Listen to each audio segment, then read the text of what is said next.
Okay, second semester OT and AT general biochemistry last unit ആണ് unit 4 ആണ് നമുക്ക് discuss ചെയ്യാം. Normal fasting glucose level normal എത്രയാണ്? ഫാസ്റ്റിംഗിൽ 70 to 110 അല്ലെങ്കിൽ 100 ആണ്. ഇതിനകത്ത് ആൻസർ ബി ആണ്. Normal blood urea level answer B ആണ്, 15 to 40 milligram per deciliter. Normal blood uric acid level answer B ആണ്, 3 to 7 milligram per deciliter ആണ്. Which is a liquid part of blood. ബ്ലഡിനകത്ത് cell ഉണ്ട്, liquid ഉണ്ട്. Liquid പാർട്ടിന് plasma എന്ന് പറയും. Answer B ആണ്. RBC function basically oxygen transport ആണ്. ആൻസർ സി ആണ്. WBC ഫംഗ്ഷൻ ഇമ്മ്യൂണിറ്റി ആണ്. ആൻസർ ബി ആണ്. Platelet helping clotting answer B ആണ്. നോർമൽ ഹീമോഗ്ലോബിൻ ലെവൽ എത്രയാണ്? ആൻസർ സി ആണ്, 12 to 16 gram per deciliter. ഫീമെയിൽസിന് കുറവ്, മെയിൽസിന് കൂടുതലായിരിക്കും. നോർമൽ അഡൽട്ട് റേഞ്ച് ആണ് 12 to 16. നോർമൽ യൂറിൻ pH എത്രയാണ്? ആൻസർ ബി ആണ്, 4.5 to 8. സ്ലൈറ്റ്ലി ആസിഡിക് സൈഡിലാണ്. നോർമൽ യൂറിൻ കളർ എന്താണ്? ആൻസർ ബി ആണ്, യെല്ലോ കളറാണ്, ഡ്യൂ ടു യൂറോക്രോം. യൂറോക്രോം എന്ന കെമിക്കൽ ഉള്ളതാണ് യെല്ലോ കളർ വരുന്നത്. നോർമൽ യൂറിൻ വോളിയം എത്രയാണ്? ഒരു ദിവസം എത്ര യൂറിൻ പാസ് ചെയ്യും? 1 to 2 liters പെർ ഡേ ആണ്. ആൻസർ സി ആണ്. ഗ്ലൂക്കോസിൻ്റെ യൂറിനിൽ നോർമലി ഗ്ലൂക്കോസ് ഉണ്ടാകാൻ പാടില്ല. യൂറിനിൽ ഗ്ലൂക്കോസ് ഉണ്ടെങ്കിൽ അതിന് പറയുന്നത് ഗ്ലൈക്കോസൂരിയ. സാധാരണ ഡയബറ്റീസിലാണ് വരുന്നത്. ആൻസർ ബി ആണ്. Protein in urine is called proteinuria. Protein normally വരാൻ പാടില്ല. അപ്പോൾ ആൻസർ സി ആണ്. ബ്ലഡ് ഇൻ യൂറിൻ ഹെമച്യൂറിയ ആണ്. ആൻസർ എ ആണ്, RBC in urine. Urea is formed by, എവിടെയാണ് യൂറിയ ഉണ്ടാകുന്നത്? ആൻസർ ലിവറിലാണ് യൂറിയ ഉണ്ടാകുന്നത്, കിഡ്നിയാണ് പുറത്ത് കളയുന്നത്. ആൻസർ ബി ആണ്. യൂറിയ ഉണ്ടാകുന്ന സൈക്കിൾ എന്ന് പറയുന്നത് യൂറിയ സൈക്കിൾ എന്നാണ്.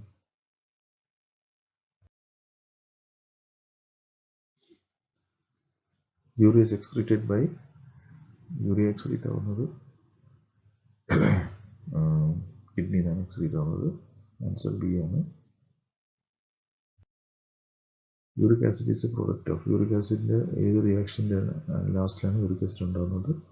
അത് നമ്മൾ ന്യൂക്ലിയോടൈഡ് ബ്രേക്ക് ഡൗൺ. ന്യൂക്ലിയോടൈഡ് എന്ന് പറയുന്നത് നമ്മൾ DNA ഉള്ളൊരു മോളിക്യൂളാണ്. DNARലാണ് ന്യൂക്ലിയോടൈഡ് എന്ന് പറയുന്നത്. അപ്പോൾ അതിൻ്റെ ബ്രേക്ക് ഡൗണിൽ ഉണ്ടാകുമ്പോൾ ഒരു ബൈ പ്രൊഡക്റ്റാണ് യൂറിക് ആസിഡ് എന്ന് പറയുന്നത്. ആൻസർ ബി ആണ്. ന്യൂക്ലിയോടൈഡ് എന്ന് പറഞ്ഞാൽ പ്യൂരിൻ ന്യൂക്ലിയോടൈഡിനകത്തുള്ളൊരു കമ്പോണൻ്റാണ് പ്യൂരിൻ എന്ന് പറയുന്നത്. അപ്പോൾ ആൻസർ ബി ആണ്. യൂറിക് ആസിഡ് കൂടുതലാകുന്നതിന് എന്ത് പറയുന്നത്? ആൻസർ ബി ആണ്, ഗൗട്ട് എന്ന് പറയും. യൂറിക് ആസിഡ് ക്രിസ്റ്റലായിട്ട് ഡിപ്പോസിറ്റും ബോഡിയുടെ പല സ്ഥലത്ത് ഡിപ്പോസിറ്റ് ആയിട്ട് ബോഡി പെയിൻ ഉണ്ടാവും. അപ്പോൾ ആൻസർ ബി ആണ്, ഗൗട്ട്. ക്രിയാറ്റിൻ ഇൻഡിക്കേറ്റ്സ്, ക്രിയാറ്റിൻ കൂടുതലാണെങ്കിൽ അതിൻ്റെ അർത്ഥം എന്താണ്? കിഡ്നി കംപ്ലൈൻ്റ് ആണെന്നാണ്. ആൻസർ ബി ആണ്, kidney function. Normal creatine level എത്രയാണ്? Normal creatine level 0.5 to 1.5 milligram per deciliter ആണ്. ആൻസർ എ ആണ്. സെറം പ്രോട്ടീൻ ഇൻക്ലൂഡ്സ്, സെറം ബ്ലഡിനകത്ത് ഏതൊക്കെ തരം പ്രോട്ടീൻ ഉണ്ട്? ഇതിനകത്ത് ആൻസർ ഡി ആണ്. ആൽബുമിൻ ഉണ്ട്, ഗ്ലോബുലിൻ ഉണ്ട്, ഫെർമിനിൻ ഉണ്ട്. എല്ലാം പ്ലാസ്മ പ്രോട്ടീൻസ് ആണ്. ആൻസർ ഡി ആണ്. ആൽബുമിൻ ഫംഗ്ഷൻ, ആൽബുമിൻ്റെ ഫംഗ്ഷൻ എന്താണ്? ബേസിക്കലി ബ്ലഡിനകത്തുള്ള ഓസ്മോട്ടിക് പ്രഷർ മെയിൻറ്റെയിൻ ചെയ്യുക എന്നുള്ളതാണ്. ആൻസർ ബി ആണ്. ഗ്ലോബിൻ ഫംഗ്ഷൻ ബ്ലഡിനകത്ത് ഇമ്മ്യൂണിറ്റി പ്രൊവൈഡ് ചെയ്യുന്നത്. ഇമ്മ്യൂണോഗ്ലോബിൻ്റെ പാർട്ടായിട്ടാണ് ഗ്ലോബിൻ വരുന്നത്. ആൻസർ ബി ആണ്. Fibrinogen helps in clotting, clotting help ചെയ്യുന്ന പ്രോട്ടീനാണ് ഫൈബ്രിനോജൻ. ആൻസർ ബി ആണ്. ഇലക്ട്രോലൈറ്റ്സ് ഇൻ ബ്ലഡിനകത്ത് പലതരത്തിലൊക്കെ ഇലക്ട്രോലൈറ്റ് ഉണ്ട്. സോഡിയം ഉണ്ട്, പൊട്ടാഷ്യം ഉണ്ട്, കാൽഷ്യം ഉണ്ട്, ക്ലോറൈഡ് ഉണ്ട്, ബൈകാർബണേറ്റ് ഉണ്ട്. അപ്പോൾ ആൻസർ ഡി ആണ്, ഓൾ. നോർമൽ സോഡിയം ലെവൽ എത്രയാണ്? ആൻസർ ബി ആണ്, 135 to 145 milli equivalent per litre ആണ്. മില്ലി ഈക്വലന്റ് പെർ ലിറ്റർ ആണ്, 135 to 145. ആൻസർ ബി ആണ്. പൊട്ടാഷ്യം ലെവൽ എത്രയാണ്? Normal potassium 3.5 to 5 milli equivalent per litre ആണ്. ആൻസർ ബി ആണ്. Calcium normally എത്രയാണ്? 8.5 to 10.5 milligram per deciliter ആണ്. Answer C ആണ്. Cholesterol normal level എത്രയാണ്? കൊളസ്ട്രോൾ നോർമൽ 200 താഴെയാണ് നോർമൽ വേണ്ടത്. ആൻസർ എ ആണ്. ട്രൈഗ്ലിസറൈഡ് നോർമൽ ലെവൽ എത്രയാണ്? അത് ലെസ് ദാൻ 150 ആയിരിക്കണം. ആൻസർ എ ആണ്. ട്രൈഗ്ലിസറൈഡ് വേറെ ടൈപ്പ് ഓഫ് കൊളസ്ട്രോൾ ആണ്. Which pigment is urine?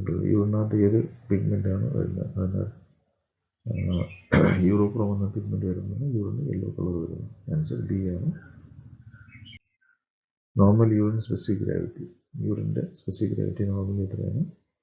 1.001 to 1.0301. Answer A ആണ്. Ketones in urine indicates. യൂറിനകത്ത് കീറ്റോൺ വരുന്ന എൻ്റെ അർത്ഥം ഗ്ലൂക്കോസിനെ നമുക്ക് യൂസ് ചെയ്യാൻ പറ്റുന്നില്ല. അതിന് പകരം നമ്മൾ ഫാറ്റ് മെറ്റബോളൈസ് ചെയ്യുകയാണ്. അതിൻ്റെ ഒരു ബൈ പ്രൊഡക്റ്റാണ് കീറ്റോൺ. അതാണ് യൂറിനിൽ വരുന്നത്. ആൻസർ എ ആണ്, diabetes. P H blood is maintain by. ബ്ലഡിൻ്റെ പി എച്ച് മെയിൻറ്റെയിൻ ചെയ്യുന്നത് ബഫർ സിസ്റ്റം വഴിയാണ്. ആൻസർ എ ആണ്. Bilirubin in urine indicates. യൂറിനകത്ത് ബിൽറുബിൻ ഉണ്ടെങ്കിൽ എൻ്റെ അർത്ഥം എന്താണ്? ലിവറിൽ കംപ്ലൈൻ്റ് ആണെന്നാണ്. ജോണ്ടിസ് എന്ന് പറയും. ആൻസർ എ ആണ്.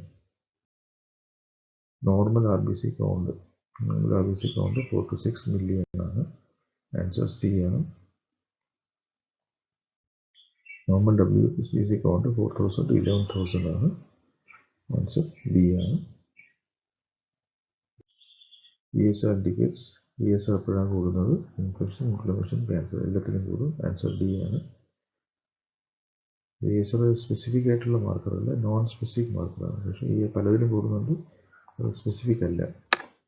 അത് നോൺ സ്പെസിഫിക് മാർക്കറാണെന്ന് പറയുന്നത്. Plasma is mostly. പ്ലാസ്മയിൽ മെയിനായിട്ട് കമ്പോണൻറ്റ് വാട്ടർ തന്നെയാണ്. 90% വാട്ടറാണ്. Urea increases in. യൂറിയ എപ്പോഴാണ് കൂടുന്നത്? യൂറിയ കൂടുന്നത് കിഡ്നി ഫെയിലിയർ വരുമ്പോഴാണ് യൂറിയ കൂടുന്നത്. ആൻസർ എ ആണ്.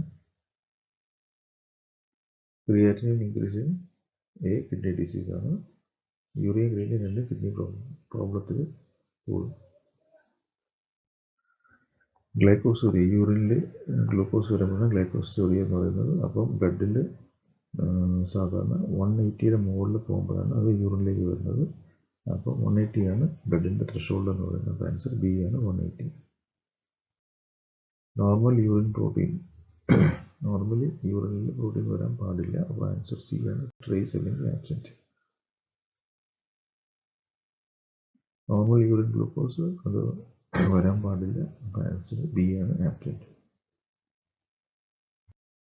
Haemoglobin urine indicates. യൂറിനിൽ ബ്ലഡ് വരാൻ പാടില്ല. അപ്പം ഹീമോഗ്ലോബിൻ ഉണ്ടെങ്കിൽ എന്ന് പറയുന്നത് ഹീമോഗ്ലോബിനൂറിയാണ്. ആൻസർ ബി ആണ്, ഫ്രീ ഹീമോഗ്ലോബിൻ ആണ്. Which waste is nitrogenous. Nitrogen ഉള്ള വേസ്റ്റ് ഏതാണ്? ആൻസർ ബി ആണ്, യൂറിയ. യൂറിക്കകത്താണ് നൈട്രോജൻ ഉള്ളത്. Blood viscosity. ബ്ലഡിൻ്റെ കട്ടി എന്തുകൊണ്ടാണ് കൺട്രോൾ ആവുന്നത്? ആൻസർ ആർ ബി സി ഉണ്ട്, പ്ലാസ്മ ഉണ്ട്, പ്രോട്ടീൻ ഉണ്ട്. ഇതെല്ലാം ചേർന്നിട്ടാണ് ബ്ലഡിന് കട്ടി ഉണ്ടാക്കുന്നത്. അപ്പോൾ ആൻസർ ഡി ആണ്, ഓൾ. നോർമൽ ബ്ലഡ് വോളിയം എത്രയാണ്? 5 liters ആണ്, ബി. യൂറിൻ ഫോർമേഷൻ എവിടെയാണ് എവിടെയാണ് യൂറിൻ ഉണ്ടാകുന്നത്? ആൻസർ ബി ആണ്, കിഡ്നിക്കകത്ത് നെഫ്രോൺസിലാണ് യൂറിൻ ഉണ്ടാകുന്നത്. ഗ്രൗണ്ട് ഫിൽട്രേഷൻ റേറ്റ് GFR എത്രയാണ്? നോർമലി 125 ml/minute ആണ് നോർമൽ GFR എന്ന് പറയുന്നത്. ആൻസർ ബി ആണ്. ഇനി ഈസി ക്വസ്റ്റ്യൻസ് നോക്കിയിട്ട് നിങ്ങൾ സ്റ്റഡി മെറ്റീരിയൽ ആൻസർ ഒന്ന് എഴുതിയെടുക്കുക. എഴുതിയെടുത്തിട്ട് എന്തെങ്കിലും നമുക്കത് ഡിസ്കസ് ചെയ്യാം. Okay, stop. യൂറിയ സൈക്കിൾ ഞാനൊരു ഇമേജ് ഇവിടെ തന്നിട്ടുണ്ട്. ഇത് പറ്റുമെങ്കിൽ ഒന്ന് കാണാപാഠം പഠിച്ചു വയ്ക്കുക. ഇതിൻ്റെ മോളിക്യൂൾസിൻ്റെ പേരൊന്ന് ഓർത്തിരിക്കുക. Okay, so thank you very much. നമുക്കിവിടെ സ്റ്റോപ്പ് ചെയ്യാം.